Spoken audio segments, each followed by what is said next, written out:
commencer, j'ai construit, bon, ça va paraître un peu contradictoire, j'ai construit un énorme poids, comme ceci, voilà.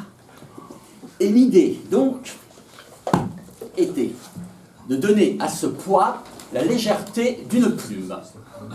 Alors pour cela, j'ai ici une feuille recouverte de petits pois. Je secoue cette feuille, ce qui a pour effet de détacher les petits pois qui, à ce moment-là,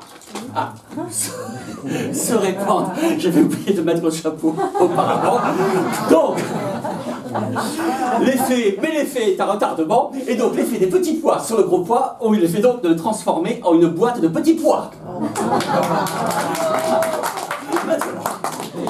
Donc dans ce décor que j'ai voulu un peu bucolique, j'arrache une branche qui est en fait une baguette magique camouflée. Car vous pensez bien que pour ce genre de prestation, une baguette magique est bien utile.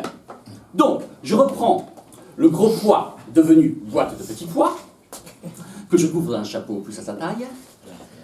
Maintenant, j'agite de nouveau la baguette dessus. Et si cette fois c'est pas raté, la boîte de petits pois est devenue un boxeur. Mais attention, Du gymnase Japy. pas n'importe quel boxeur, hein.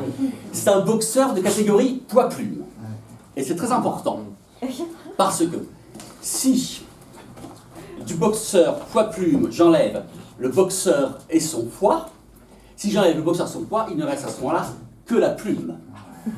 Et on peut dire que j'ai réussi ainsi, le poids a pris la légèreté d'une plume et est même devenu une plume avec laquelle, pour finir, je vais écrire un poème selon un procédé tout à fait nouveau.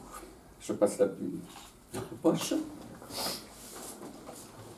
Je prends une feuille, et à ce moment-là, la plume sort toute seule de la poche pour commencer à écrire elle-même le poème sur la feuille de papier, comme ceci, dans tous les sens, très agité. Hop, hop, hop, hop, hop, hop. Voilà, oulala, hop, je l'arrête.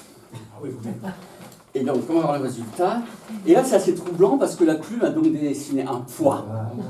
Et comme elle était auparavant elle-même un poids, alors on peut dire que ce poids est une plume, mais ce plume est un poids. Enfin, c'est assez compliqué, mais pour finir en beauté, je prends la dernière plume, que je vais donc placer dans le gribouillis.